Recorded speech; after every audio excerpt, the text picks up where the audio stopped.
Hello everyone. इस video में मैं एडुटेरिया के टेस्ट 3 के साइंस के हिंदी मीडियम के क्वेश्चंस को डिस्कस करने जा रहा हूं। ये सारे क्वेश्चंस आने वाले बीपीएससी 69 पीटी एग्ज़ाम में आप सबको सफल बनाने में बहुत ही ज़्यादा मदद करेंगे। तो चलिए शुरू करते हैं। साइंस का क्वेश्चन नंबर 1, अल्फा किरणों के संबंध में निम्नलिखित में से कौन सा कथन सत्य है। तो अल्फा किरणें क्या होती है?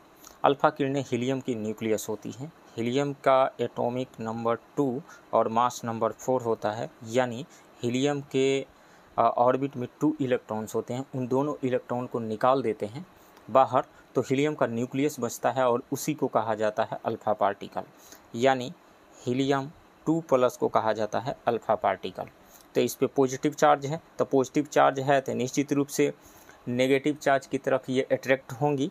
तो अल्फा किरणें विद्युत क्षेत्र में ऋण आवेशित प्लेट की ओर विक्षेपित हो जाती है, ये सही है। अल्फा किरणें फोटोग्राफिक प्लेट को काला कर देती है, बिल्कुल फोटोग्राफिक प्लेट को ब्लैक कर देती है, ये सही है। अल्फा किरणें प्रदीप्त उत्पन्न करती है, यानी फ्लोरोसेंस उत्पन्न करती है, ये भी सही है। तो अल्फा किरणों के संबंध में ये तीनों ही कथन सही है। तो उपयुक्त में से एक से अधिक राइट ऑप्शन डी होगा। जल अपघटन में ऊर्जा किस रूप में उत्पन्न होती है? तो यानी हाइड्रोलिसिस में किस रूप में ऊर्जा उत्पन्न होती है? तो उष्मा के रूप में, हीट के रूप में ऊर्जा उत्पन्न होती है, राइट ऑप्शन ए होगा। H2SO4 में S का उपचयनांक यानी ऑक्सीडेशन नंबर क्या है? तो हम मान लेते हैं S का ऑक्सीडेशन नंबर X है, तो हाइड्रोजन का 2 हो जाएगा, 2 + X, एक हाइड्रोजन का 1 तो 2 का 2 हो जाएगा, तो 2 + X प्लस ऑक्सीजन का कितना हो जाएगा 4 × -2 = 0। तो कितना हो जाएगा 2x, ये -8 हो जाएगा +2 तो -6 हो जाएगा, यानी x - 6 = 0। तो x = 6 हो जाएगा यहाँ से, यानी ऑक्सीडेशन नंबर जो सल्फर का है H2SO4 में वो है +6, राइट ऑप्शन ए होगा। निम्नलिखित में से कौन कॉपर का अयस्क नहीं है? तो मैलेकाइट कॉपर का अयस्क है, एजुराइट भी कॉपर का अयस्क है, इसके अलावा क्यूप्राइट भी कॉपर का अयस्क होता है, कैल्कोसाइट भी कॉपर का अयस्क होता है, कैल्कोपाइराइट भी कॉपर का ही अयस्क होता है, लेकिन कैसीटेराइट टीन येसन यानी स्टेनम का ये अयस्क है, टीन का अयस्क है। सो राइट ऑप्शन यहाँ पे सी होगा। प्लास्टर ऑफ पेरिस रासायनिक रूप से क्या कहलाता है? तो प्लास्टर ऑफ पेरिस जिप्सम को 100 डिग्री सेल्सियस पे गर्म करते हैं तो प्लास्टर ऑफ पेरिस बनता है, यानी CaSO4 2H2O को 100 डिग्री सेल्सियस तक जब हम गर्म करते हैं तो बन जाता है CaSO4 हेमीहाइड्रेट H2O, यानी कैल्शियम सल्फेट हेमीहाइड्रेट, ये होता है प्लास्टर ऑफ पेरिस। तो calcium sulphate hemihydrate right option C होगा। और इस प्लास्टर ऑफ पेरिस में जब वाटर मिला देंगे तो फिर ये जिप्सम में कन्वर्ट हो जाता है। मिश्र धातु में किस पदार्थ के संयोग से निष्कलंक इस्पात यानी स्टेनलेस स्टील अचुंबकीय हो जाते हैं? तो स्टेनलेस स्टील में जब निकेल मिलाया जाता है तो वो अचुंबकीय हो जाते हैं, यानी नॉन मैग्नेटिक हो जाते हैं। वहीं जब कार्बन मिलाएंगे तो उसमें हार्डनेस बढ़ जाता है, राइट ऑप्शन बी होगा। एथिलीन का उपयोग किस में किया जाता है? तो फलों को कृत्रिम विधि से पकाने में किया जाता है, ये सही है। निश्चेतक यानी एनेस्थेटिक के रूप में, ये भी सही है। पॉलीथीन बनाने में, ये भी सही है। तो उपयुक्त में से एक से अधिक राइट ऑप्शन डी होगा। निम्नलिखित में से कौन सा बहुलक जैव निम्नीकृत नहीं किया जा सकता है? तो इसमें से यदि प्रोटीन देखें, जैसे मांस का ही टुकड़ा यदि हम ले लें, मांस का टुकड़ा ले लें, उसमें प्रोटीन है या कोई भी अदर सोर्स है प्रोटीन का, वो सड़ गल जाएगा, बायोडिग्रेडेबल है। इसके अलावा सेलुलोज घास फूस वगैरह वो भी सड़ गल जाता है, बायोडिग्रेडेबल है। लेकिन PVC पॉलीविनाइल क्लोराइड जो पाइप वगैरह में इसका यूज़ किया जाता है, यह बायोडिग्रेडेबल नहीं है, यानी पॉलीविनाइल क्लोराइड PVC बायोडिग्रेडेबल नहीं है। सो राइट ऑप्शन ए होगा, यानी ये जैव निम्नीकृत नहीं है। निम्नलिखित में से कौन सा कथन सही है? सोडियम कार्बोनेट को बेकिंग सोडा के रूप में जाना जाता है। सोडियम कार्बोनेट को नहीं, सोडियम बाइकार्बोनेट को बेकिंग सोडा कहा जाता है, तो ये गलत है। सोडियम बाइकार्बोनेट को धोवन सोडा यानी वाशिंग सोडा कहा जाता है, नहीं। सोडियम कार्बोनेट को, जिसमें वाटर के भी मॉलिक्यूल्स होते हैं, आई थिंक 10 मॉलिक्यूल्स होते हैं, तो सोडियम कार्बोनेट को वॉशिंग सोडा कहा जाता है, बाइकार्बोनेट को नहीं, ये गलत है। सिरका में फॉर्मिक अम्ल पाया जाता है, नहीं, सिरका में फॉर्मिक नहीं, एसिटिक अम्ल पाया जाता है, तो ये भी गलत है। निम्नलिखित में से कौन सा कथन सही है? तो कोई भी कथन सही नहीं है, उपयुक्त में से कोई नहीं, राइट ऑप्शन डी होगा।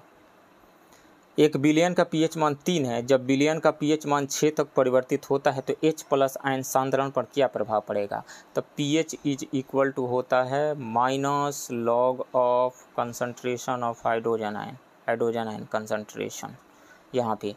तो यदि pH का मान 3 है, यदि pH का वैल्यू 3 है, इसका मतलब है कि कंसंट्रेशन, यानी हम शुरुआत का कंसंट्रेशन ले लें, हाइड्रोजन आयन का कंसंट्रेशन 10⁻³ होगा, 10⁻³ मोल पर लीटर होगा। और जब ये चेंज करके चेंज करके pH 6 हो जाता है तो फाइनल जो हाइड्रोजन आयन का कंसंट्रेशन है वो हो गया आपको 10⁻⁻6। तो चेंज कितना आया? फाइनल में से इनिशियल को घटाएंगे, इसमें से घटाएंगे तो सोल्व नहीं हो पाएगा, हम डिवाइड कर देते हैं यहाँ से। यहाँ देखिए 10⁻6 है, निश्चित रूप से घट गई है, 10⁻6 हो गया है, तो 10⁻6 जो है 10⁻³ से कम ही है, तो कंसंट्रेशन तो घट ही गई है।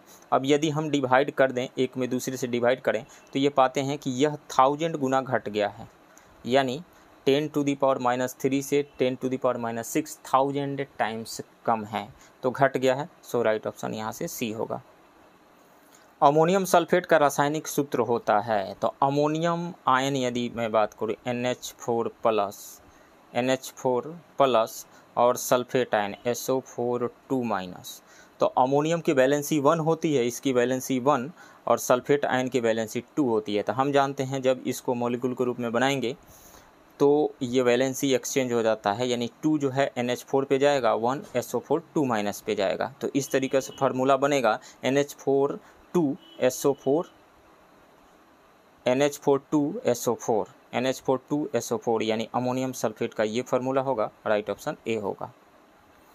पारा का सामान्य नाम क्या है? तो पारा यानी मरकरी का सामान्य नाम क्विक सिल्वर होता है, quicksilver, right option C होगा। निम्नलिखित में से कौन सा अवलोकन हमें यह निर्धारित करने में मदद करता है कि रासायनिक अभिक्रिया हुई है या नहीं है? तो रासायनिक अभिक्रिया का होना यानी नए केमिकल बॉन्ड्स का बनना, कहीं पर भी रासायनिक अभिक्रिया जो एलिमेंट्स है अपने आप को स्टेबलाइज कराने के लिए, स्टेबिलिटी गेन करने के लिए केमिकल रिएक्शंस करते हैं, केमिकल बॉन्ड बनाते हैं। तो कहीं पर भी जब केमिकल बॉन्ड बनता है तो वहाँ पे न्यू सब्सटेंस बन जाता है, नया प्रोडक्ट बन जाता है। तो जब नया प्रोडक्ट बनेगा तो उसमें हो सकता है कि उसका कलर चेंज हो जाए, ये हो सकता है पॉसिबल, हो सकता है कि उसके फेजेज चेंज हो जाए, सॉलिड, लिक्विड, गैस। यदि सॉलिड है तो लिक्विड में बदल सकता है, लिक्विड है तो गैस में बदल सकता है, सॉलिड है तो गैस में बदल सकता है। तो फेजेज चेंज हो सकते हैं। हो सकता है कि वो रिएक्शन एक्सोथर्मिक या फिर इंडोथर्मिक हो, वहाँ से हीट रिलीज हो यानी एक्सोथर्मिक हो, या फिर हीट गेन हो, टेम्परेचर कम हो रहा हो, इंडोथर्मिक हो, ऐसी भी पॉसिबिलिटी है। हो सकता है कि उसमें से कोई गैसियस प्रोडक्ट बाहर निकले, तो इनमें से स्थिति का बदलना भी सही है, गैस का उत्सर्जन। तो निम्नलिखित में से कौन सा अवलोकन हमें यह निर्धारित करने में मदद करता है कि रासायनिक अभिक्रिया हुई है या नहीं? तो ये तीनों ही निर्धारित करने में मदद करेंगे कि रासायनिक अभिक्रिया यानी केमिकल रिएक्शन हुआ है या नहीं हुआ है। तो प्रयुक्त में से एक से अधिक, राइट ऑप्शन डी होगा। कोयले और पेट्रोलियम के दहन से निम्नलिखित में से किसके ऑक्साइड का निर्माण होता है? तो कोयले और पेट्रोलियम के दहन से सल्फर के ऑक्साइड और नाइट्रोजन के ऑक्साइड का निर्माण होता है। नाइट्रोजन के ऑक्साइड और सल्फर के ऑक्साइड, और यही वर्षा के बूंदों के साथ में मिल करके एसिड बनाते हैं, और एसिड रेन के रूप में फिर नीचे आते हैं वर्षा के बूंदों के साथ, बरसात के साथ। सो राइट ऑप्शन यहाँ पे बी होगा, नाइट्रोजन के ऑक्साइड और सल्फर के ऑक्साइड्स। टार्टरिक एसिड निम्नलिखित में से किसका एक घटक है? तो वैसे तो टार्टरिक एसिड फलों में पाया जाता है, जैसे अंगूर, इमली आदि में पाया जाता है, लेकिन बेकिंग पाउडर में भी थोड़ा सा टार्टरिक एसिड पाया जाता है। बेकिंग पाउडर में बेकिंग सोडा होता है, बेकिंग सोडा और वीक एसिड टार्टरिक एसिड भी पाया जाता है, और थोड़ा सा स्टार्च भी पाया जाता है। तो बेकिंग पाउडर में टार्टरिक एसिड पाया जाता है, राइट ऑप्शन सी होगा। निम्नलिखित में से कौन एक असंतृप्त हाइड्रोकार्बन है? असंतृप्त यानी अनसेचुरेटेड हाइड्रोकार्बन कौन सा है? तो हाइड्रोकार्बन की बात किया जाए तो दो तरीका का, एक सेचुरेटेड हाइड्रोकार्बन की मैं बात करूं तो हो जाएगा हाइड्रोकार्बन कार्बन, ये दो तरीका का हो जाएगा, सेचूरेटेड और अनसेचूरेटेड।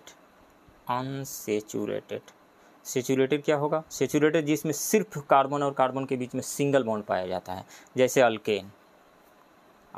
अल्केन में methane, ethane, propane, butane, pentane, hexane, heptane, nonane, decane, इस तरीके से आएगा अल्केन में। तो इसमें सिर्फ सिंगल बॉन्ड पाया जाएगा। इसका जनरल फार्मूला क्या होता है? CnH2n+2 होता है, CnH2n+2।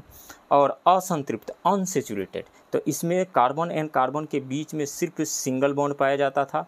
जैसे हम प्रोपेन ले लेते हैं, C3H8, तो कार्बन एंड कार्बन के बीच में ओनली सिंगल बॉन्ड इसमें पाया जाता है, इसलिए ये सेचूरेटेड है। और अनसेचूरेटेड में क्या हो जाएगा? जिसमें कार्बन एंड कार्बन के बीच में सिंगल बॉन्ड नहीं, डबल एंड ट्रिपल बॉन्ड भी पाया जाता है, डबल एंड ट्रिपल बॉन्ड। तो डबल एंड ट्रिपल बॉन्ड के बेसिस पर हम देखें तो इसमें अल्कीन हो जाएगा, अल्कीन, और दूसरा हो जाएगा अल्काइन। अल्कीन में कार्बन एंड कार्बन के बीच में डबल बॉन्ड पाया जाता है। जैसे इथीन की यदि बात करें तो कार्बन एंड कार्बन के बीच में डबल बॉन्ड है, उसी तरीक़ा से अल्काइन में कार्बन एंड कार्बन के बीच में ट्रिपल बॉन्ड पाया जाता है। जैसे C के बीच में ट्रिपल बॉन्ड, यहाँ पे एसिटिलीन की बात यदि हम करें तो C एंड C के बीच में ट्रिपल बॉन्ड पाया जाता है कार्बन एंड कार्बन के बीच में। तो ये दोनों ही असंतृप्त हो गए, अनसेचूरेटेड हो गए। तो निम्नलिखित में से कौन एक असंतृप्त हाइड्रोकार्बन है? तो इसमें से इथेन एंड ब्यूटेन, ये अल्केन ग्रुप का है, तो ये संतृप्त हाइड्रोकार्बन है, यानी सेचूरेटेड हाइड्रोकार्बन है। वहीं जो ऑप्शन ए में बेंजीन दिया हुआ है, तो बेंजीन की यदि बात करें तो बेंजीन का ये स्ट्रक्चर होता है। अल्टरनेट इसमें डबल बॉन्ड पाया जाता है, कार्बन एंड कार्बन के बीच में अल्टरनेट डबल बॉन्ड पाया जाता है। तो इस कारण से डबल बॉन्ड होने की वजह से ये असंतृप्त हो गया, यानी अनसेचूरेटेड हो गया। तो सही ऑप्शन ए हो जाएगा यहाँ पे, बेंजीन ए। कांच का सबसे महत्वपूर्ण घटक है, तो कांच का सबसे महत्वपूर्ण घटक सिलिकॉन डाइऑक्साइड यानी सिलिका होता है, राइट ऑप्शन सी होगा। पीवीसी का फुल फॉर्म होता है, पीवीसी का पूर्ण रूप है, तो इसका फुल फॉर्म होता है पॉलीविनाइल क्लोराइड। पॉलीविनाइल क्लोराइड, तो पॉलीविनाइल क्लोराइड, इसमें से कुछ भी नहीं दिया हुआ है, तो उपयुक्त में से कोई नहीं, राइट ऑप्शन डी होगा। धोवन सोडा यानी वॉशिंग सोडा को हाइड्रोक्लोरिक अम्ल के साथ अभिक्रिया कराने पर कौन सी गैस निकलती है? तो धोवन सोडा सोडियम कार्बोनेट हो गया, Na2CO3। जब ये HCl के साथ रिएक्शन करेगा तो यहाँ से कार्बन डाइऑक्साइड NaCl बनेगा, NaCl + CO2 + H2O, तो यहाँ से कार्बन डाइऑक्साइड गैस निकलती है, carbon dioxide, right option A होगा। दुर्लभ गैसें, रेयर गैसें सामान्यतः रासायनिक रूप से अक्रिय होती है, क्योंकि देखिए रासायनिक रूप से अक्रिय होने का क्या मतलब है? कोई बॉन्ड नहीं बनाना, कोई रिएक्शन नहीं करना। तो कोई भी एलिमेंट रिएक्शन क्यों करते हैं? रिएक्शन इसलिए करते हैं क्योंकि वो एस्टेबलाइज हो जाए, एस्टेबिलिटी गेन कर लें। और पाया गया है कि एस्टेबिलिटी तब मिलती है जब या तो ड्यूएट पूरा हो या ऑक्टेट पूरा हो। ऑक्टेट पूरा होता है, हीलियम की बात किया जाए तो वो अपना ड्यूएट पूरा करने के लिए वो बॉन्ड बनाता है, हीलियम गैस बॉन्ड बनाती है वहाँ से, तो उसका ड्यूएट पूरा होता है। और बाकी neon, helium, neon, argon, krypton, xenon, radon में से हीलियम तो duet, neon, argon, krypton, xenon, radon, ये सब ऑक्टेट पूरा करने के लिए। यदि इनका ऑक्टेट पूरा नहीं हुआ होता तो रिएक्शन करते, चूँकि इनका ऑक्टेट पूरा है इस कारण से ये रिएक्शन नहीं करते हैं, तो उनका इलेक्ट्रॉनिक विन्यास स्थिर रहता है, राइट ऑप्शन ए होगा। नाइट्रोजन के किस ऑक्साइड को लाफिंग गैस के रूप में जाना जाता है? नाइट्रस ऑक्साइड को लाफिंग गैस कहा जाता है, N2O को, राइट ऑप्शन ए होगा। आधुनिक आवर्त सारणी के पहले और सातवें दोनों समूहों में यानी ग्रुप में निम्नलिखित में से कौन सा गुण परमाणु क्रमांक में वृद्धि के साथ बढ़ता है? तो ग्रुप में जब परमाणु क्रमांक बढ़ता है तो परमाणु का आकार बढ़ता है, राइट ऑप्शन ए होगा। अष्टक नियम यानी लॉ ऑफ ऑक्टेव्स किसने प्रतिपादित किया था? तो इसको न्यूलैंड्स लॉ ऑफ ऑक्टेव्स कहा जाता है, तो न्यूलैंड्स ने प्रतिपादित किया था। इन्होंने कहा था कि जो भी एलिमेंट्स है उनके बढ़ते हुए increasing order of atomic masses में यदि उनको अरेंज किया जाए तो किसी भी एलिमेंट से जब शुरू करेंगे तो आठवां जो एलिमेंट होगा, आठवां जो तत्व होगा, उसका गुण पहले से मिलता जुलता रहेगा, मिलेगा पहले के तत्व के गुण के समान होगा, इसको कहा जाता है Newlands law of octaves. Right option यहाँ पे ए होगा। निम्नलिखित में से कौन सा धातु ऑक्साइड एक उभयधर्मी यानी एम्फोटेरिक है? एम्फोटेरिक ऑक्साइड उस ऑक्साइड्स को कहा जाता है, देखिए मेटल्स के जो ऑक्साइड होते हैं वो बेसिक नेचर के होते हैं और नॉन मेटल्स के ऑक्साइड एसिडिक नेचर के होते हैं। नॉन मेटल्स के ऑक्साइड जैसे मान लीजिए आप कार्बन डाइऑक्साइड, सल्फर के ऑक्साइड, सल्फर डाइऑक्साइड, ये नॉन मेटल्स के ऑक्साइड हैं और इनका नेचर एसिडिक होता है। वहीं मेटल्स के ऑक्साइड, सोडियम का ऑक्साइड ले लीजिए, CaO ले लीजिए, कैल्शियम का ऑक्साइड ले लीजिए, MgO ले लीजिए, मैग्नीशियम का ऑक्साइड, ये बेसिक नेचर के होते हैं। लेकिन कुछ ऐसे भी मेटल हैं जिनके ऑक्साइड एसिडिक और बेसिक दोनों ही नेचर को शो करते हैं और उसी ऑक्साइड्स को उभयधर्मी यानी एम्फोटेरिक ऑक्साइड कहा जाता है। इनमें एल्युमिनियम के जो ऑक्साइड हैं ये एम्फोटेरिक नेचर के होते हैं यानी एसिडिक और बेसिक दोनों ही नेचर को शो करते हैं और जिंक के ऑक्साइड भी एम्फोटेरिक नेचर को शो करते हैं। तो इसमें से उपयुक्त में से एक से अधिक, राइट ऑप्शन डी होगा। किसी तत्व की परमाणु संख्या कैसे निर्धारित की जाती है? तो परमाणु संख्या उसके न्यूक्लियस में प्रेजेंट प्रोटॉन्स की संख्या को कहा जाता है। तो एक परमाणु में स्थित प्रोटॉनों की संख्या से, और कोई भी एटम जो है इलेक्ट्रिकली न्यूट्रल होता है तो उसमें इलेक्ट्रिकली न्यूट्रल होने की वजह से जितने प्रोटॉन्स होते हैं उतने ही इलेक्ट्रॉन्स होते हैं। तो प्रोटॉन्स और इलेक्ट्रॉन्स की संख्या बराबर होती है किसी भी न्यूट्रल एटम में। तो लेकिन जो न्यूक्लियस के अंदर जो प्रोटॉनों की संख्या होती है उसी को कहा जाता है एटॉमिक नंबर। सो राइट ऑप्शन यहाँ पे बी होगा।